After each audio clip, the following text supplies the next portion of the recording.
the only reason I'm wearing it.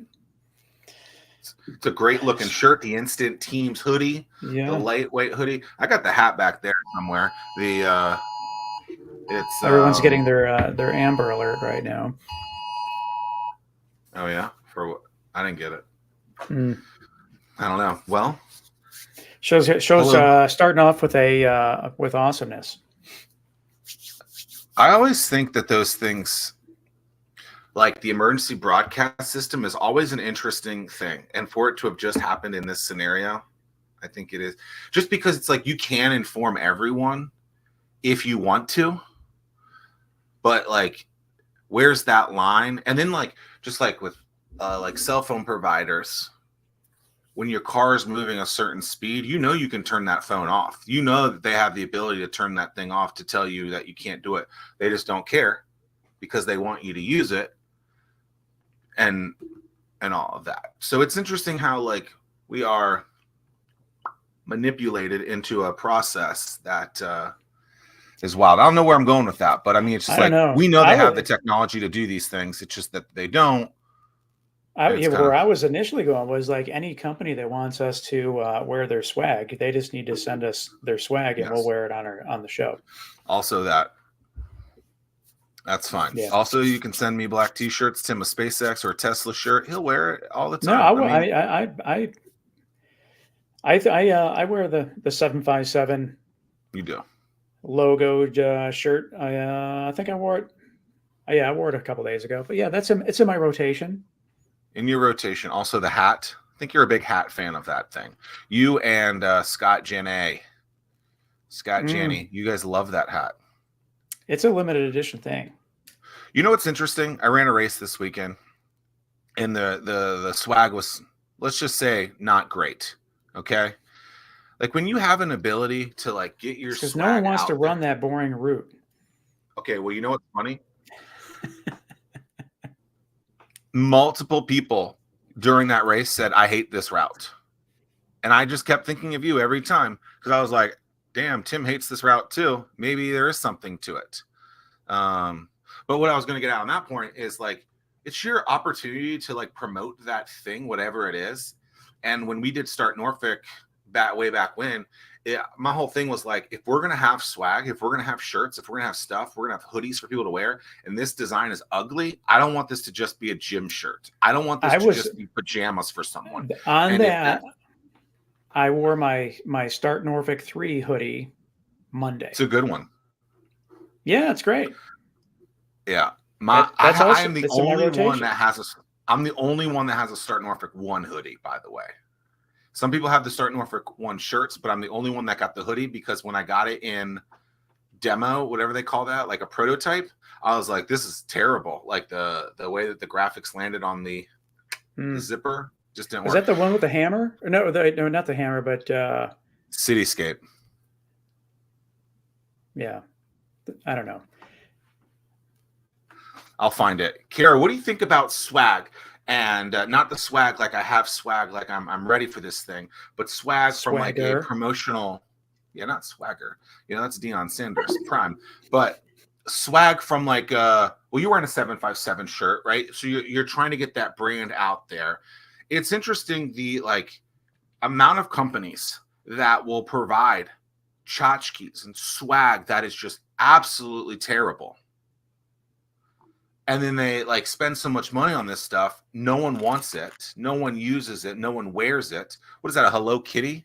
No, that's a City of Norfolk breath mints.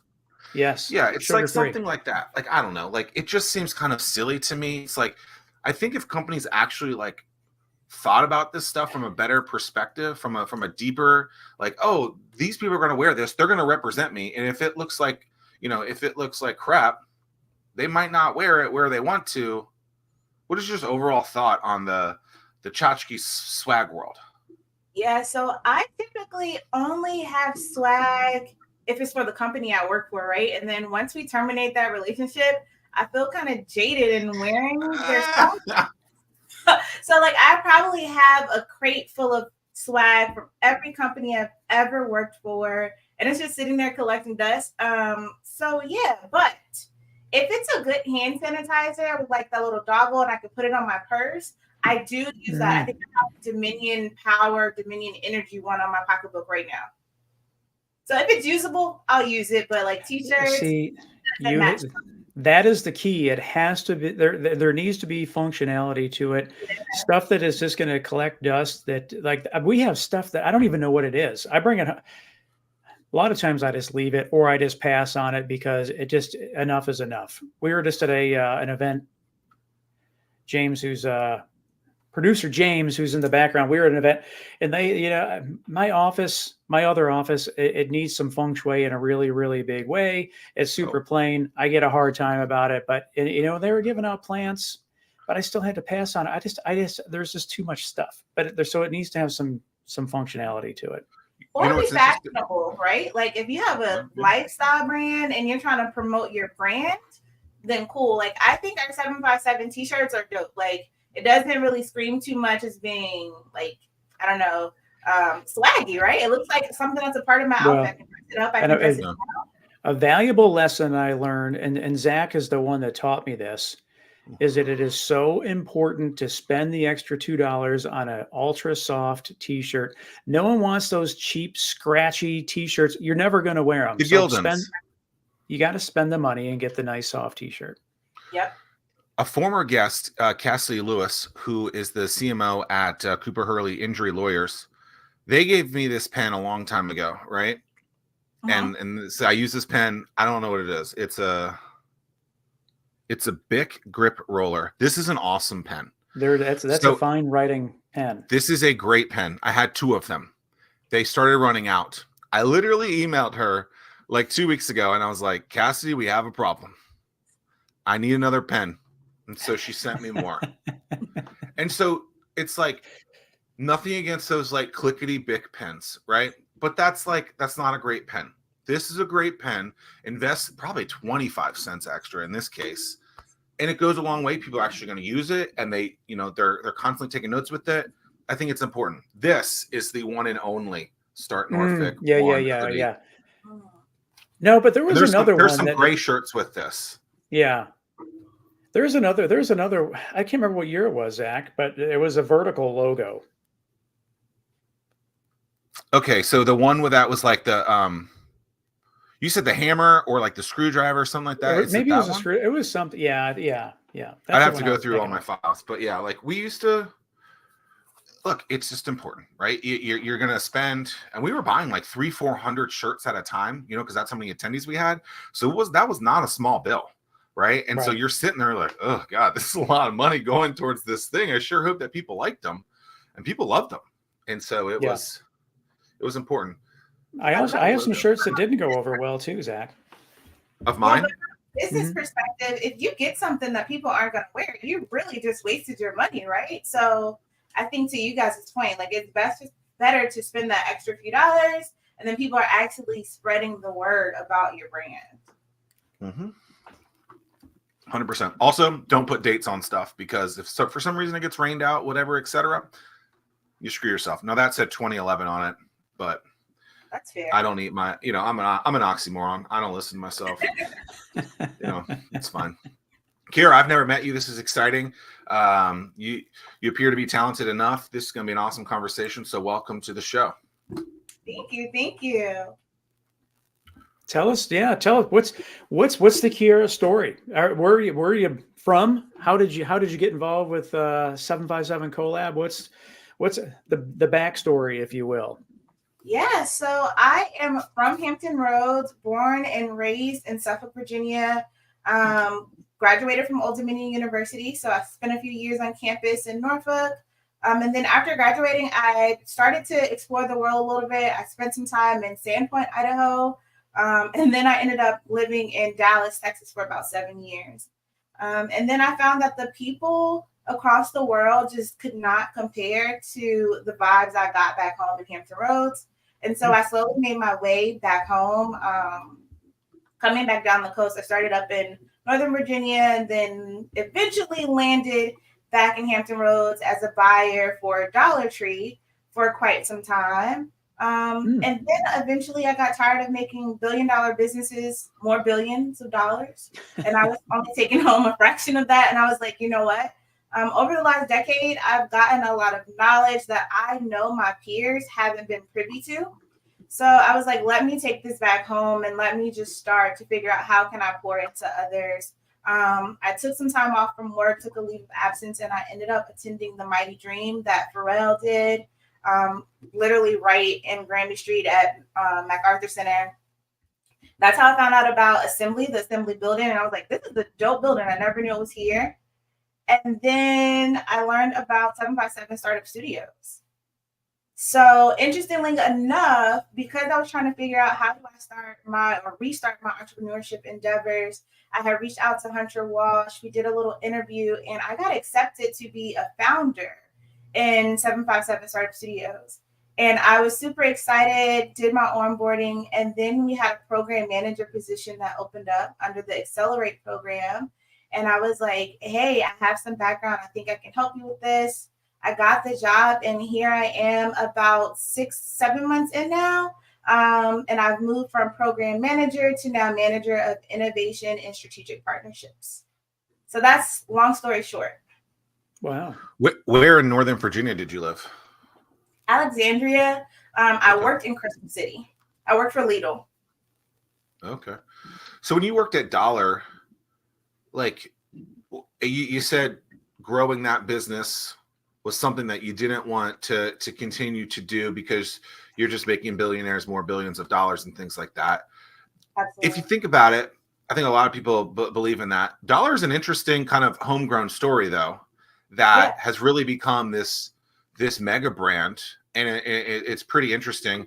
If you were to think off the top of your head, maybe one of the two things that you learned from there that you can relay to other founders in this area, what would that be? I would say the biggest thing is you can make a dollar stretch, right? Like consumers have to be like, how do they stay in business and they only make $1 now, $1.25 on every item? You really learn there how to be strategic about product development, how to cut costs, how to negotiate. So I'll say that's the biggest thing that I've learned there. And then secondly, I will say, if you know the history of how it started as just one single store, it's really aspirational to know that one, it started here, it grew, and then they got so big that they were even able to acquire another dollar store. So they acquired Family Dollar. So just see that kind of story take fruition and grow within our community is really aspirational.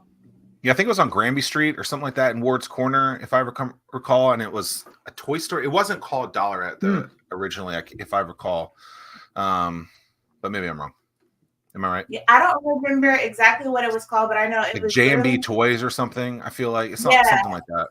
Yeah. It was like a family run. One guy was like, you know what? Let me open up this convenience store that's affordable for the community, and now look at it; it's all over the nation. Actually, it's actually in Canada too. They have some Canada stores, so it's in Canada too. Oh wow! Wow, look at it. I'm kind of speechless with Zach's knowledge. Just getting after it. Look at you, Zach. Mason Brock. Yeah, I mean, well, you gotta look at these things and like I look at companies, no matter the size, and I go, okay, cool. Let's figure out let's dissect that. Let's figure out what they did to get there. If you know anything about me, you know I love wrestling. I think Vince McMahon is one of the most underrated businessmen of all time. And I say that because he basically figured out how to turn a circus into $1 billion business. And so if you look at how they marketed that, it's intriguing to me that there are things that you can learn from that and see how much promotion they put into this stuff every single week. You look at ESPN, how much promotion they're putting into something just to get people to tune in to you know, this weekend, the Heisman show, right? The Heisman Trophy winner or a football game and something like that. And then you look at founders who send out one email or do one Facebook post and they're wondering why they're not getting the awareness out there. I go, you're not even looking at your surroundings and seeing what other businesses are doing to get that awareness, to get that attraction to other eyeballs. And it's like, you have to be doing so much stuff so many times to get the awareness and the eyeballs that you want. So do that. And so I look at other companies, the ones in your backyard too, and you're like, look, there's a reason why they've been so successful, is because they go to the top of the mountain and they scream "Read Cola." It's what you got to do. You like that? And insider tip, that's what they do in the corporate office, right? They do. It's called competitive shopping. They are literally, their marketing team is looking at all of the ads that every other competitor in their market has run. They're looking at product development. So like, what are the other companies and competitors putting on their shelves? And every time they go to buy it, it's sold out. And like, do we have that, to find the gaps? They're looking at where they do their advertising placement. So are they seeing ads pop up on social media, or is it still running in a newspaper? So same thing applies. It's just on a smaller scale when we talk about founders and small business owners.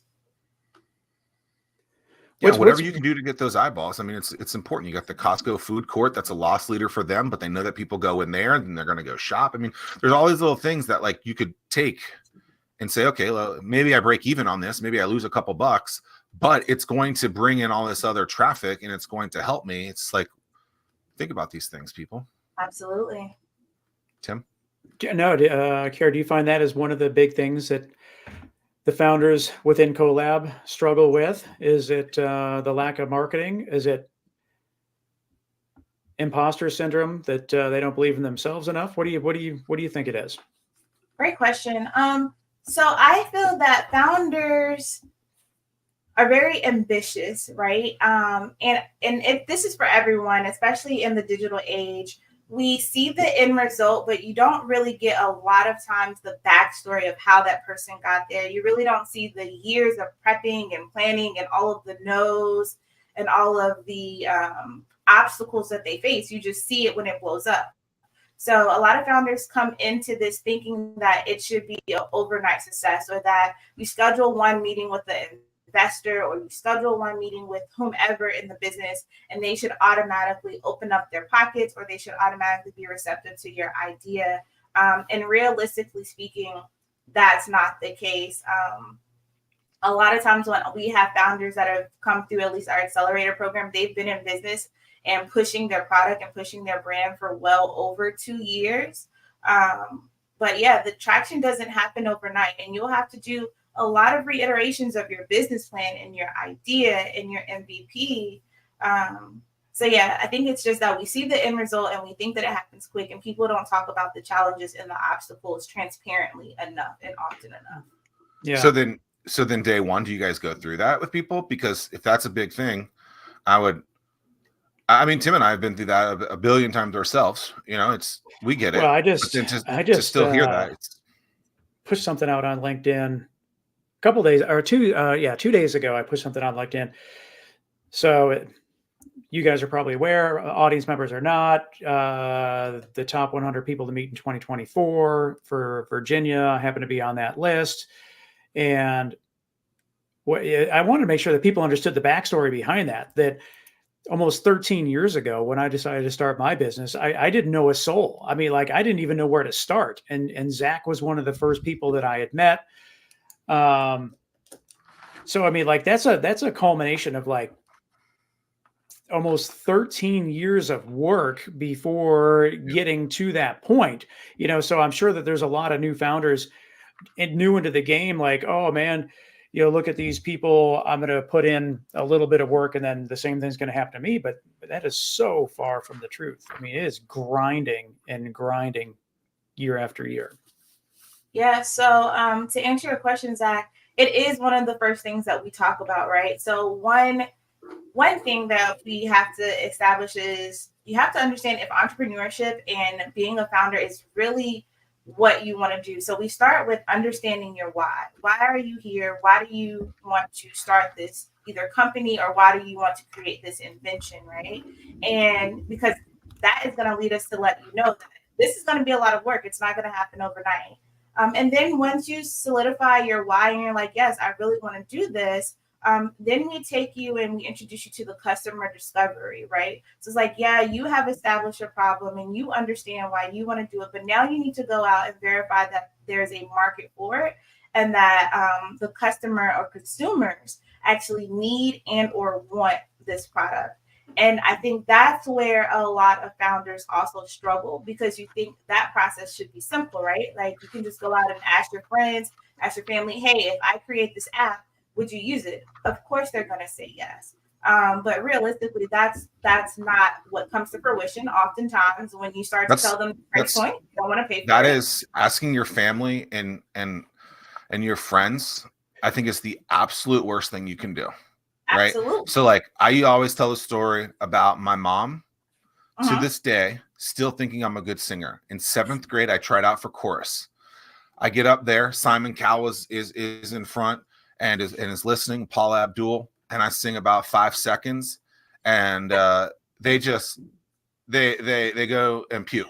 They stand up. It's not the X Factor, Tim. This is American Idol we're talking about, okay? They're sitting there. You got Randy Jackson sitting there, and they're just like, this is awful. Please stop. You know, William Hung, I believe his name, is a better singer than me, right? So they're like, you're not going to make this chorus. She bangs. Exactly. They're like, you are the worst singer ever, right? These are actually talented professionals who are telling me that I am absolute garbage. My mom is like, it's okay. I think you're a great singer. To this day, 25 years later, still is like, you're a good singer. I'm like, Mom, love you. I'm not a good singer.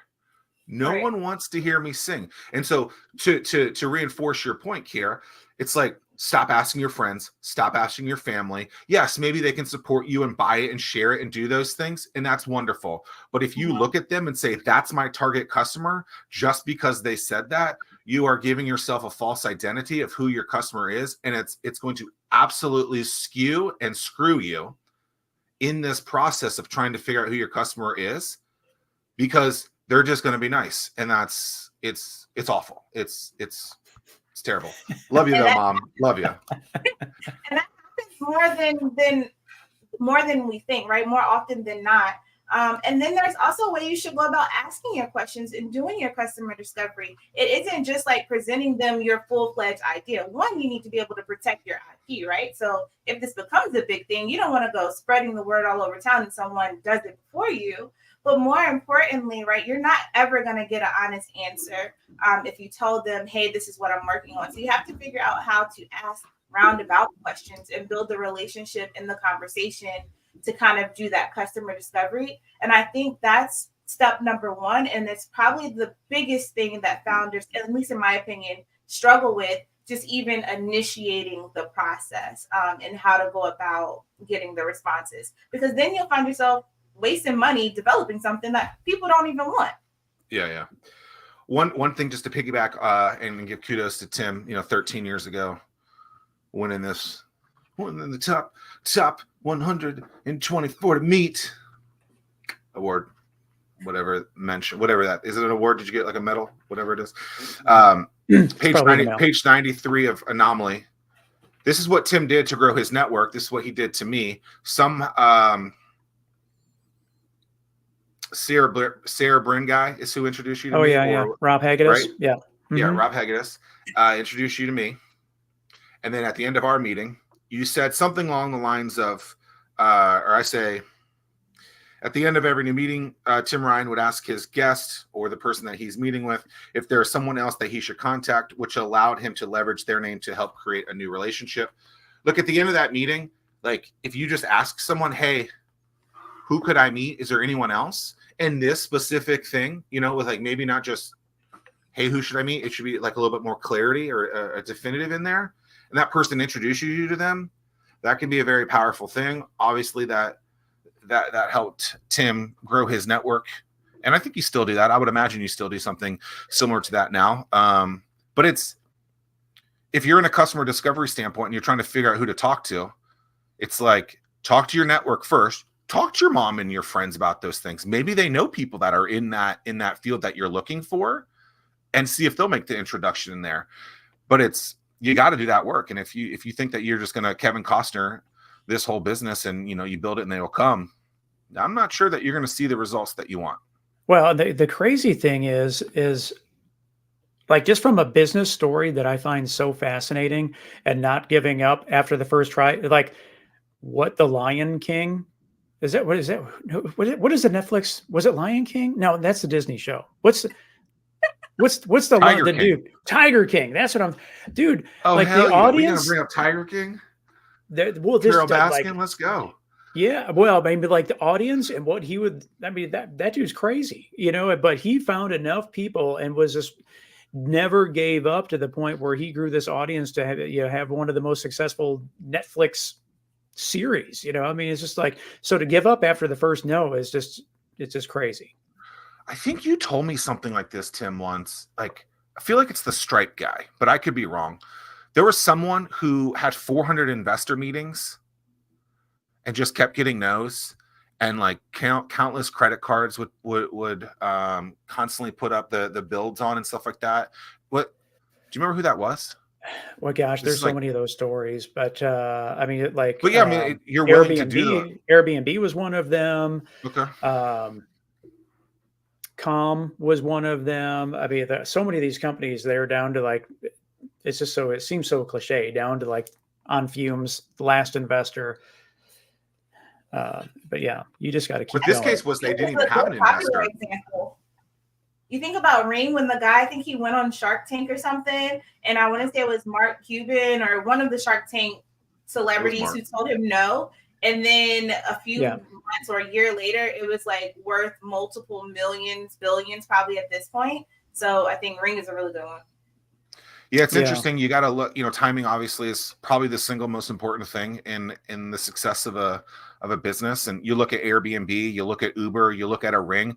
I think consumers at those kind of beginning stages of that really might have questioned those things. Oh, you're going to tell me I'm going to get into a rando's car, a random's house, like where you're just going to have, you know, I'm going to be able to put my own camera up. Those things didn't seem possible back then. And it's interesting to see now that you look at it and you're like, okay, well, I don't want to call ADT. I want to call Ring because it's a heck of a lot cheaper. It seems a lot safer, you know, and you got these other bigger companies that have been there forever scrambling because it's now built more for the consumer. But the timing of these things is important. I remember when I heard of Uber the first time. Well, Uber was black cars to start. I think that's Lincoln Town Cars. Yeah. Mm-hmm. And then, I mean, Airbnb, you hear that story 10 years ago, you're just shaking your head like, there is no way. Like, I would never do that. But they had enough champions in enough big enough cities that were willing to go to bat for them. And that's the key to customer discovery to me, is you got to find those champions, because they will go to bat for you. They will love you, and they can make you a successful business. Yeah, and the second thing is they not only are investing, especially early stage, in your company and your product, they're investing in you. So you got to also build relationships, right? Everything can't be transactional. At 757 Collab, we have this thing where we say you got to give before you get, right? Like, you got to give some of your time. You got to build that relationship. You got to offer to help other people. You can't just go into every scenario asking someone to give something of themselves and you haven't given them anything. And so I think that's another downfall. It's like the soft skills of networking, right? And people don't talk about soft skills enough either. Yeah, I always find it really, really fascinating within the entrepreneurial community, like the people that don't have the give before you get mentality, the people that are there just handing out business cards or trying to close sales that first time. They get weeded out really, really fast. You'll typically only see it one time, and they're like, I don't feel too welcome here. I mean, it's pretty cool. And it's super simple. Instead of asking for something, just talk to someone, right? Like, and I'm a business owner too, so sometimes you get in that like, oh, it's the last quarter, it's the last week of the month, I'm not hitting my goals, I really need to get this done. But you also have to take a breath, take a seat back, or take a step back and say, I don't even know if I want to work with this person, right? You're just going out and asking for money and passing off your cards. Every customer, every investor isn't the right partnership you need. So it's to your benefit too, to like just start having conversations with people. How are you? How are your kids? You know, have you been watching the stock market? I don't know. But don't just go forcing yourself on people. What are you watching on Netflix? Yeah. Did you watch Tiger King?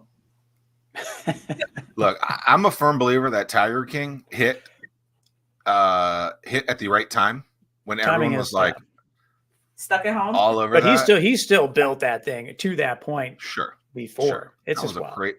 What are you crazy- watching on Netflix right now, Zach? I started watching this movie. I can't remember what it's called, but my brother watched all the Marvels in chronological order. There's an actual way to talk about it. And he told me about this 2-3 years ago. And I'm not into superhero movies, but I've started watching some of them and actually ranking them. And so I guess the Avengers and Iron Man and I've never Thor. seen one. Well, I had never really seen any of these either. So it's interesting. Some of them are so there is the Incredible Hulk with the first Incredible Hulk with Ed Norton. It is maybe the worst movie I've ever seen in my life. It is terrible. And so I think I rated that a 5.1 in Olympic scoring. And it should have probably got a 3.7 now that I'm thinking about it. It was pretty bad. What about you, Kierra? What are you watching right now? So first of all, I am a Marvel head. Not comic book Marvel, but when it comes to a Marvel movie, I'm there. I'm actually trying to get to the movie theaters this weekend to see the new Marvel one that just released with all the Lady Marvel characters. And if you want to watch it in chronological order, I believe it's on Disney Plus. It's one of the subheadings, and it prints it out for you. And so that's the only way I could do it because I need someone to guide me. Yeah, same. I want to see the storyline for sure. Who came first and started it all. So I'm with your brother on the Marvel chronological order thing. Yeah, he spent 1 weekend and did the whole thing. And I think there's 40 movies. I'm maybe 10 in at this point. It'll probably take me a year because I'll watch 45 minutes here, 45 minutes there. But it is the time. Actually, now that I think about it, I'm watching the Santa Clauses with my wife, which is Tim Allen. Tim Allen is. Yeah. I think it's Tim Allen. Yeah, Mm-hmm. From Home Improvement. Yeah. So I'm watching that. I'm 2 episodes into that. We watched it last year. I love Christmas. I love Christmas movies. So both of you, throwing this out to both of what's your favorite Christmas? What is the number one Christmas movie? Oh, that's a good one. I'm a Grinch girl. I like the Grinch. And most people will say the one with Jim Carrey. That's number 2 for me. I like the animated one, not the original animated one, but the first animated one, or the newest animated one. And then the one with Jim Carrey live. Yeah, I think it's a 3-way tie between Frosty the Snowman, Elf, and Home Alone, the original, but also an honorable mention. And the most underrated Christmas movie of all time is Prancer. Most people have never heard of that. It's about a girl who rescues and saves a reindeer who gets lost. So it's a great one in there. You always got to watch it. But those 3, I think, are 1A, B, and C, and have to kind of be there. It's just the way I feel. What Don't about judge you, me. We watch Elf and Christmas Vacation are probably the 2 most popular. Megan loves Christmas Vacation. That's her favorite. Yeah. They don't. Chevy Chase, they just don't make it. They need to bring something like that back. But Kierra, I'm curious. So you left, you were born and raised here, you left and you came back. What changed during that time? And then the second part to that is what still needs to change so that we can make the next incremental step forward? Yeah. So a lot changed from when I was gone and when I came back. I would say most of it being when I left, and maybe it could have been my age and just what I was exposed to at the time. I didn't see a lot of push for small businesses. I didn't see a lot of push for business development and innovation, especially not in diverse communities or underserved communities. And I see a lot of that now. And I think that's happening across the world with the whole thing with George Floyd and during COVID, and everything was really spotlighted on the inequalities that were happening. And so I do see that now we're pushing a lot for that. And I love the fact that Hampton Roads is really trying to push for tech, because realistically, that's where the money is, right? That's where the economy is. That is something that beyond medical is not going to go anywhere. So if we can really get a hold on being a go-to for tech and tech headquarters, I think we will see a lot of economic stimulation. And so what was the second part of that question? Of what still needs to improve so that we can make the next increment forward? Yeah, I think the biggest thing that needs to improve is going to be access to capital for underserved and underestimated communities and founders and small business owners. So we'll see a lot of things that are put in place that say, hey, we have these grants, hey, we have these opportunities. But when you really start to get into the fine print and you start to go through these programs, it's really not as accessible as it seems. A lot of the things are like match grants, right? So in order to get a $50,000 grant to start or scale your business, you have to have $50,000 in the bank. Well, if I have $50,000 in the bank, I probably wouldn't be here asking for the additional 50. And so there's a lot of small like things in the underlying. So it's like publicly, yeah, we're doing a lot, right, and we have all these grants and no one's coming to get them. Well, I came to get it and I hadn't been in business 2 years. I didn't have tax statements for the last 2 years. I didn't already have $100,000 in revenue. I didn't already have $50,000 in liquidity sitting over there for me to get it. So it's like, yeah, that's why no one's getting it, because we don't have the quality, we don't meet the requirements. Banks will tell you, making it easier. Banks will tell you a lot of that stuff, right? Where it's like you think it's going to be easy to get something. And then you're like, oh, you got to be in business for 3 years. You actually have to have an 851 credit score, which is, not possible. Since it stops at 850. There's all these things. You gotta be in. It's just ridiculous. I don't know if it's a scam, but it's obnoxious. We've heard from people on this show, from the DEI perspective of that a lot of companies will say all this stuff. They'll make it seem great and shiny, but it's really just a check mark, and they're actually not really doing anything to actually make it a reality. If I was trying to get involved in DEI, if I was trying to understand that and make sure that companies are actually doing what they said, how am I as a person able to just even recognize that from afar? Because I think it's something that a lot of people believe in and want to get behind, and then to hear that a lot of companies are just kind of face valuing it, it's a travesty. And it's like, how do you make sure that like this thing that is so important isn't just a check mark and is actually doing what it's supposed to do?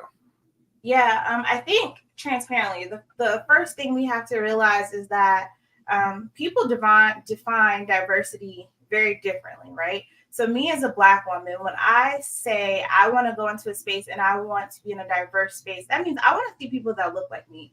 I want to see brown people. I want to see people that can relate to the culture, that type of thing. I want to see people that look like me. And a lot of times when people use the words, and corporations use the words diversity to them can sometimes be diversity of thought, right? They try to water it down with that. And so that for them could be, you're a white man, but you're a member of the LGBTQAI community.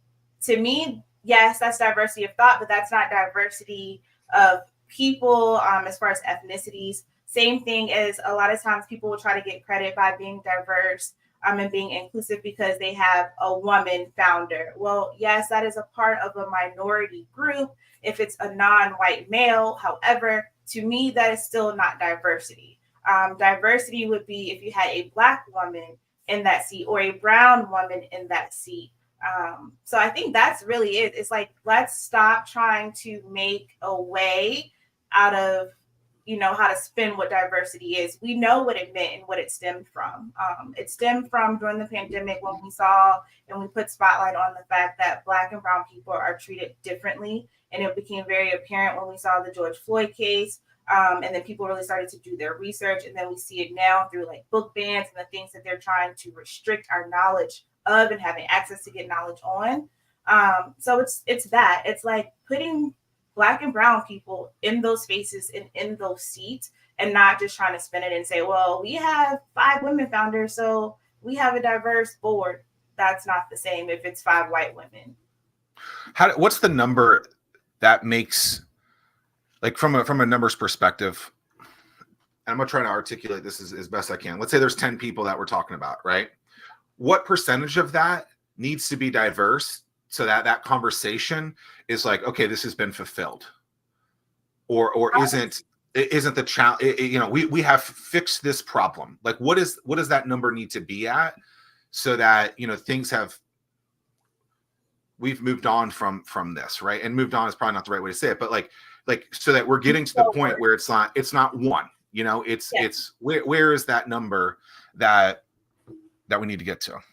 I would say for me, it's 50-50, right? Like, you can't ever have it, you can't leave it where there's a minority and a majority, right? So even if it's 4 and 6, that's still like, if it comes down to a vote of like, how do we move forward with whatever action for the company or whatever action for this project, if all of your diversity is still the minority number, we're still not making way and we're still not necessarily being heard.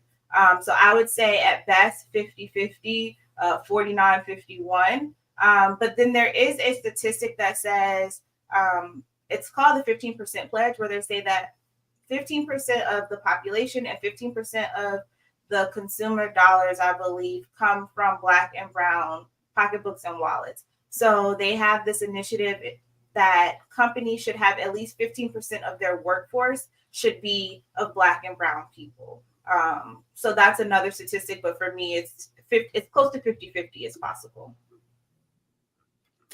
Yeah, I don't know if this is the right attitude or response, but I'll just be so happy when we get to the point mature enough as a society that we don't have to preface anything with all of this. I mean, it's just, and again, I don't know if I said it, articulated it correctly, but it's, I don't know. We put an emphasis on this show to make sure that everybody is represented, everybody is included. And I know that's something that we're really, really proud of.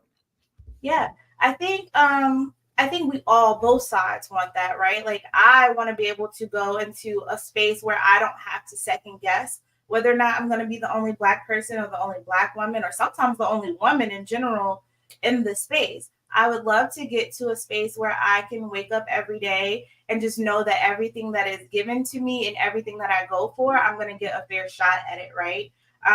But that's not the case as it stands. And the best way for us to move forward collectively are for allies that see that to be able to come to the table and have these uncomfortable conversations and really be receptive to what we're saying. A lot of times people try to project and assume what we're saying we need. And that's where we kind of drop the ball, because that's not exactly what we were saying. So that's the big. It's for allies to really just sit down, reach out, find a counterpart such as myself that you really want to be able to figure out, how do we create solutions and how do we actively act on those solutions, and let's make the plan. Like, we have to start activating things. We have to start being action oriented around it. Yeah, I agree. And I think that it's give and take all around us. Like I'm not afraid to be vulnerable. And if I don't know the right answer, I'm okay with not knowing the right answer and asking, what do I do in order to be right? And then so if we can give and take in the sense of, Kierra, you telling me, no, that you're thinking about this wrong, this is the way, then I'm totally cool with that. And like, this is the only way that we can continue to move forward. That's the point. Yep, that's the part. I like to think of it as I had a friend who just told me this the other day. Shout out to Theo. I like to think of myself as a cultural translator, right? So I am the person that bridges the gaps between our white counterparts and our Black communities, because I know what we need in the Black community and I can go back and can talk to them, but I can also translate to you what they're trying to say and translate back to them what they heard. So yeah, I am a vessel for you to use for cultural translations. Ooh, a vessel. I like that word. I'm going to use that. Thank you. So what's going on to Collab? What's like I'm a founder. I got an idea. I got a business, maybe a little bit of revenue, hopefully a lot of revenue. I'm looking to continue to grow. Do I just do it on my own? Why do I need something like a collab? Like, what's the pitch there? Like, why should I invest my time as a founder in something that on the surface doesn't seem like it's the next step, if you will? Yeah. So the thing about Collab that makes it amazing is we are a one-stop shop for founders and small businesses, specifically scalable high growth businesses. So if you are a founder and you're like, I've heard about Collab and I don't know what it is, or I don't know why I should come. First of all, stop by, talk to us, and I'll tell you a few things. So we have 4 different pillars, right? We have 757 Startup Studios, in which that will help you from ideation, incubation, all the way into getting like your MVP, so your minimal valuable product. And that's something that you can start to take to investors just to say, hey, this is where I'm trying to go. And if you invest in me, this is how I'm going to scale it and grow it. And then we have 757 Accelerate, which are for companies like you kind of described that already have revenue, already have traction, and they're really just trying to launch this thing to get it to the next level so that in the course of the next few years after that, they're able to exit and get a big payout, hopefully. And in that, we offer a 12-week cohort. Right now, it's once a year. When we take them through programming to make sure that their brand is on par, their pitch deck is up and ready, that they understand all of their numbers and their finances. And then at the end, we do something that's really cool, and we take them on an investor roadshow. So we literally put them in a bus, and we bus them up and down the coast of Virginia, and we get them in the rooms, face front and center with investors. Then we have our in-house 757 Angels, which is an Angels investment group, which is now powered by Venture South. And we bring in founders through that door too. And we get them and we have them present to our investment group. And we there try to focus on Hampton Roads based companies specifically. And then we have our last pillar, which is our innovation and partnership. So if you are a business or a corporation or another organization in Hampton Roads or in Virginia, and you have programming that you want to run, we are your go-to for that as well. So that's what makes 757 Collab great, is that we have literally everything you need under one roof. In addition to over 250 mentors, we do 1,000+ hours of mentorship throughout the year. And we have about a 75% engagement rate. So that means not only mentors engaging with founders, but founders coming back to engage with the program and help other founders. I would say I see you a lot going into Collab. So I'm taking this in a whole different way. You are like, from a style standpoint, Zach, you don't know this because this is the first time that you have met. From a style standpoint, Kierra, you're always on point. Where do you do that locally? Do where do you get the style that, because you're always on point? You mean my style and delivery? And like how your delivery, but you like the clothes that you wear. I mean, it's just, I don't know. Yeah, fashion. Thank you. It's one of those things of like, you look good, you feel good, you speak good, you treat people good, right? So especially when I have to do something that's public facing, I really try to put myself together, because again, if I look good, I'm gonna feel good, and I can just be nicer to people. I think I'm nice either way, but thank you for that.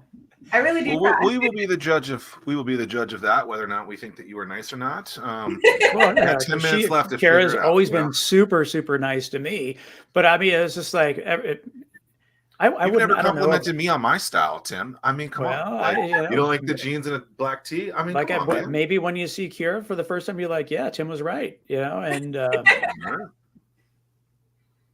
But no, I mean, I dig it, and I'm a big fan of like the personal style brand of people, and when they are kind of expecting something like that. Like with me, I think at some point people are like, okay, we know he's good. There is a brand behind the black tee, and then at one point I added a jean jacket into it, to style it up a little bit, to be a little innovative, if you will. And so I do think there is an aspect to that is a marketing avenue, is a branding opportunity. And I think that people if you just go to, a random, I'm going to use this example. You go to any chamber event, everyone looks exactly the same, right?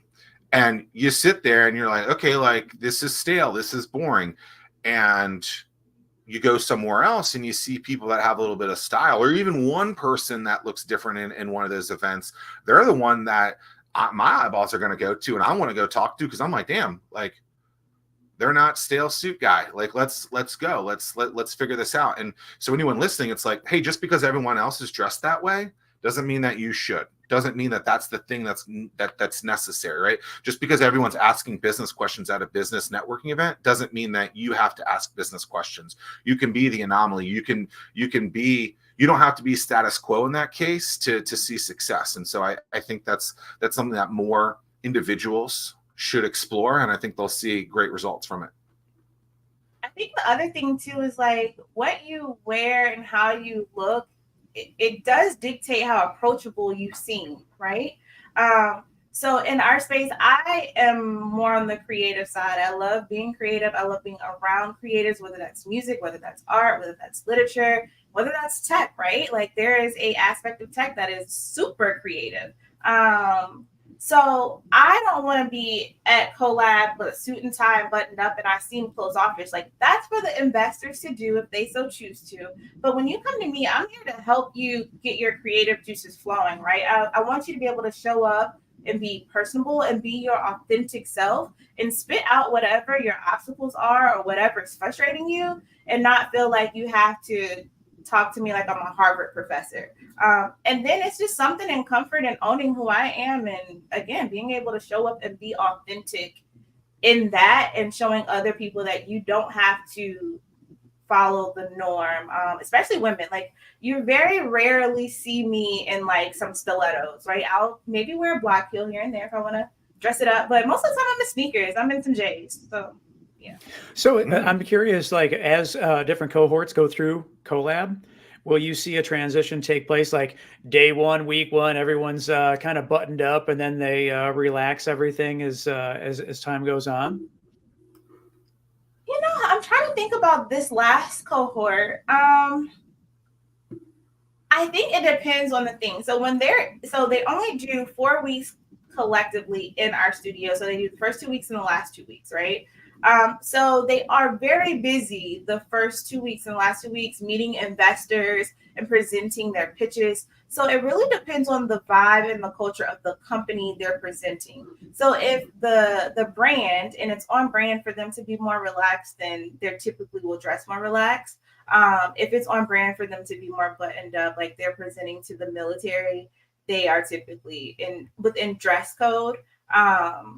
But I do that, right? So I come in and I come in a little bit more professional with the blazer, still fashionable, just to present ourselves and who we are and let them know that, hey, we mean business. But as the weeks go along and they get to know me as a person, I dress down a little bit more throughout the week. Yeah, it's interesting, just in the sense of like definitions of business casual are, they've changed a lot since COVID. I mean, like to me, business casual is, I put a jacket on in addition to my jeans, but it's evolved. That's business casual to me. I mean, that's most companies' dress codes now are jeans. And if I had a vendor meeting or something like that, I'd throw on a blazer. So you don't want to know my business casual. T-shirt and jeans? There's no jeans. It's just like straight up basketball shorts. Like, let's go. Like, I'm a firm believer that be yourself. Like, be who you are. And that's right. That's exactly what I was going to say. I mean, whether if it is a pitch, whether if it's your pitch deck, whether if it's what your appearance. Yeah, I want to see the true authentic person and stand behind that. That's really what I want to see. And life just gets so much sweeter when we can cut through all of that and then just like get down to, let's just be real. And then that's when the relationship starts. Yep. What is the food of the 757? The food. That's a good question.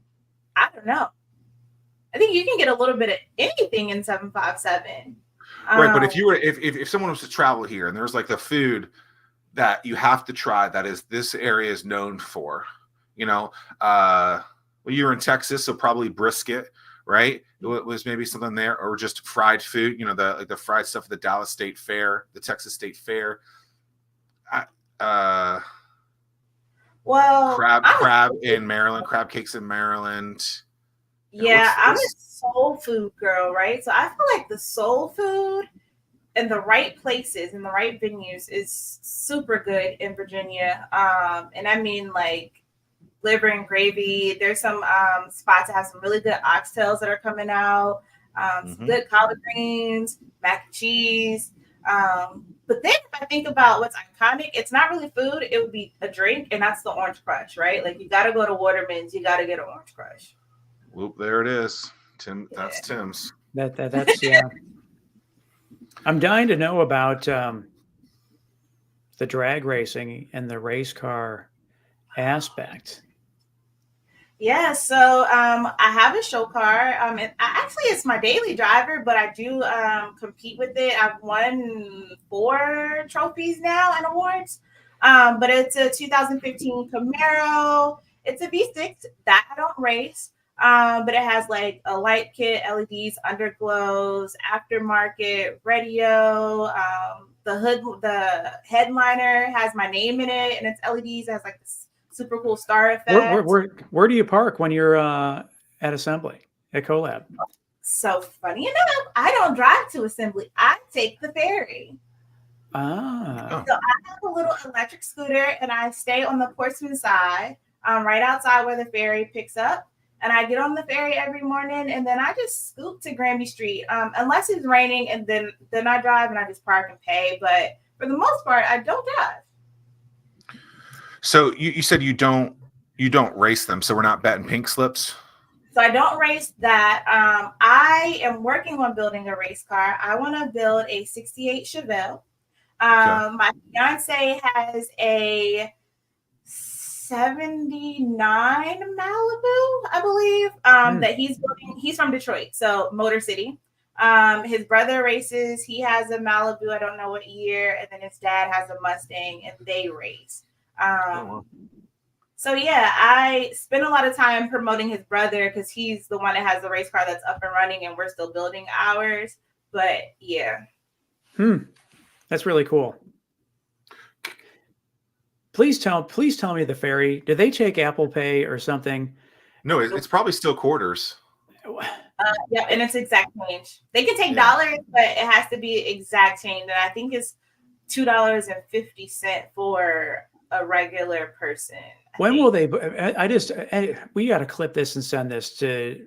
I mean, please get with the times. It would be so much easier. I just want to be able to tap my phone and then just. I would take that so much.